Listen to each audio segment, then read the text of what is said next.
That's all you have to know. Is you don't have to read the rest of the book. And that was sort of... Thank goodness I never have. Have you read it? No. No.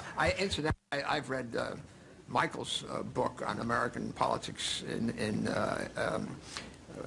which was called Our Country, The Shaping of America from Roosevelt to Reagan. Quoted it with my copious. I mean, it's a wonderful book. And I'm going to stop giving out compliments, yeah.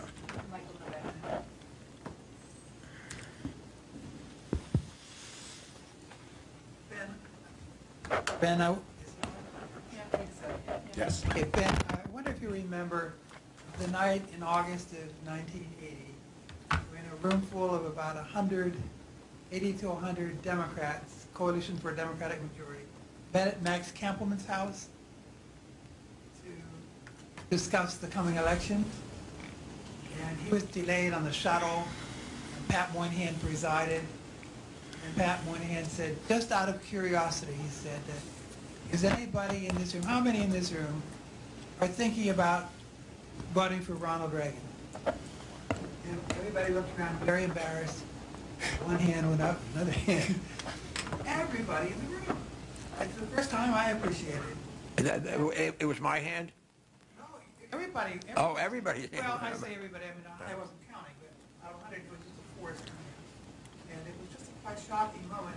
Sometimes I thought, in a way, that's one of the signs of the birth of the Neoconservatism movement. Well, you know, that followed, there's a picture in the book.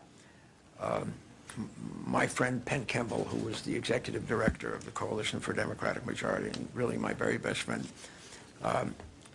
CDM, at the instigation of Max Campbellman, met with Jimmy Carter and Fritz Mondale in the cabinet room. And I have the picture. There's Gene Kirkpatrick and Admiral Zumwalt and myself and Midge Decter and Norman Potthard. And he had a little briefing card there, and he said, this group is interested in liberty. And Carter, who was my least favorite president, says, well, you know, you can really help us. We have a real problem about liberty in Ecuador. And I said, Ecuador? I mean, we're playing with Russia and China and Eastern Europe, and he's telling us about Ecuador? And then after a while, he left, and Fritz Mondale took over. I talked to him about it recently. It was a surreal moment. And Mondale laid out exactly what we wanted to hear, just this whole, he's a very smart fellow. But Carter, who claimed that he never said we had an inordinate fear of communism, and of course he said he was taken out of context, you know, what else is new? But Gene Kirkpatrick came out of that meeting, faced the press on the lawn, and said, I'm voting for Reagan. And that's what happened. That was really a straw that changed the whole, and there's a picture in the book, and there are these looks of incredulity, looking at Carter saying, what planet is he from? So it's a good picture. Any other questions? Yes.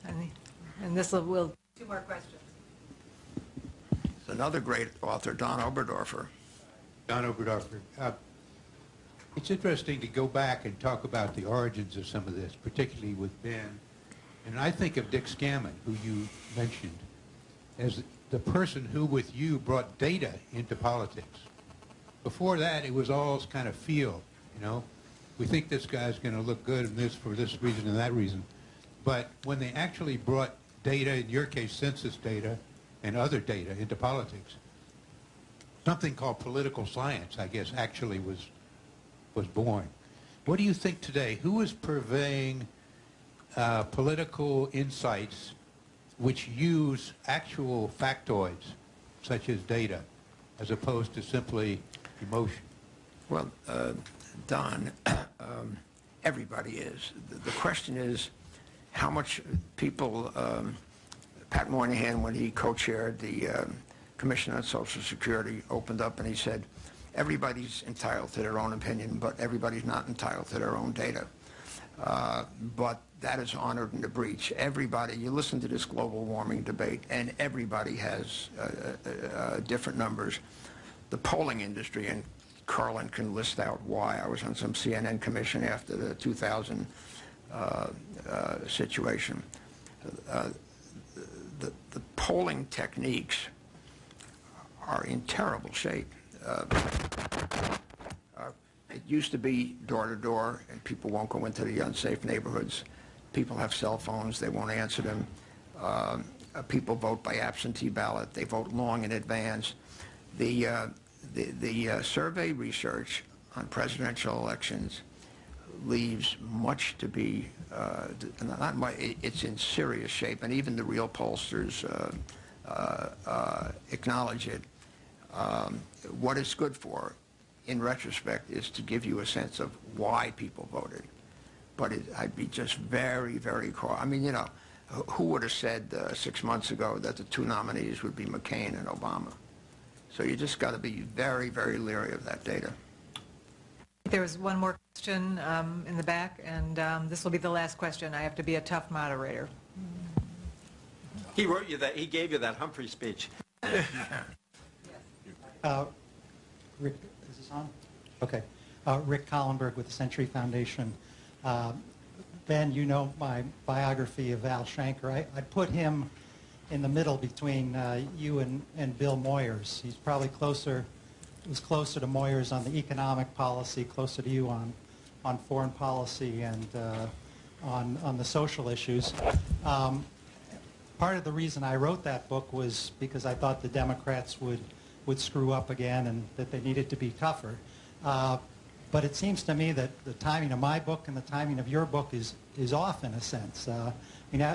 The Democrats are likely to win, everyone says. So how do you reconcile what you've been saying here today about issues of crime and the like that I think are important with the way everyone expects the election to turn out?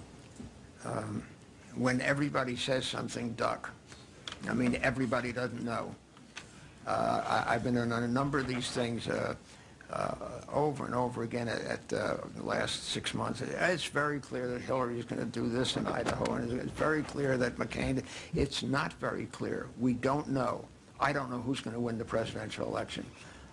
I sort of think, and I admire certain aspects of Obama, I think that if McCain gets away from that lectern, he's not a good speaker, but he's a great informal speaker. If he gets a young, dynamic vice president, he has a real shot, notwithstanding all the great wise men who tell you it's a Democratic year. That's people are smarter than smart people.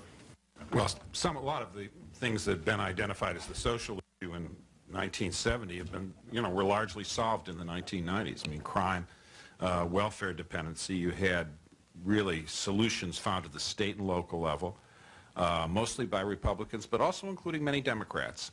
And then Bill Clinton certainly appreciated that, on crime, even on welfare, I think on crime, Bill Clinton and the Republican Congress were interested in occasionally helpful bystanders. They passed a national welfare bill, and Clinton signed it in election year 1996.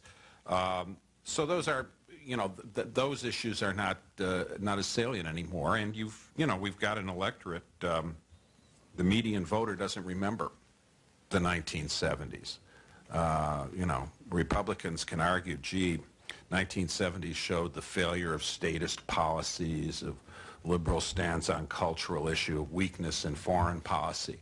But for half the voters, those are simply not living memories of their adult years. So those arguments are not as strong as they were, say, when Bill Clinton was first running in 1992, when they were strong enough that Clinton addressed those issues in intellectually interesting ways and in ways that proved to be politically helpful to him. EJ, you can have the last word. Well, what I want to say is I agree with Rick's reading of it. We don't know what's going to happen in the Obama-McCain race, but we do know that the Democrats have a very large underlying advantage in this election, and it's very unlikely that they will do anything but gain seats in the House and Senate. And I think one of the interesting questions apropos of Ben's book, and I alluded to this at the beginning, is whether we are at the end of a long cycle, and that when I think of that Jimmy Carter election, I think of Ronald Reagan winning in significant part because the country had a sense of failure. You know, Carter partisans would say that's not fair, but we did have stagflation, a sense the economy was out of control, a sense of weakness abroad. And this really does feel like a similar time for Republicans. It's in reverse, with the same sense of failure, problems in Iraq, putting aside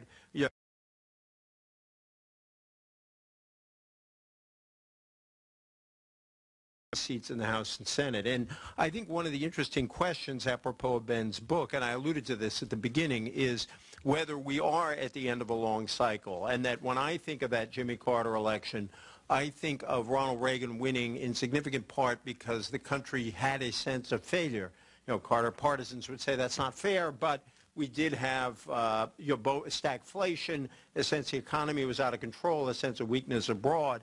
And this really does feel like a similar time for Republicans. It's in reverse, with the same sense of failure, problems in Iraq, putting aside, Ben and I obviously have differences in the way we analyze it, but I think when you look at where the country seems to be and an economy that, again, is spinning into some sort of, if crisis is too, I won't use crisis because Ben doesn't like crisis mongering, but really big problems. Underlying problems. And so what I'm curious about is 60 years from now, who out there who's about 23 years old, it's like the Dayton machinists, the wife of the Dayton machinist, who is out there 23 years old looking at what's happening in the country now, having some of the same sense of alienation that Ben had when he started drifting in his direction, or the Democrats started drifting away from him. And so at some other think tank 60 years from now, we will be celebrating a book called Fighting Words, a tale of how conservatives created the new progressivism. And I just hope that that liberal is as smart, thoughtful, and concerned about data as Ben Wattenberg is. Thank you very much, and thank all of you for coming for this book, for this great American. Thank you. Ben Wattenberg is a senior fellow at the American Enterprise Institute. To read his writings on a variety of topics,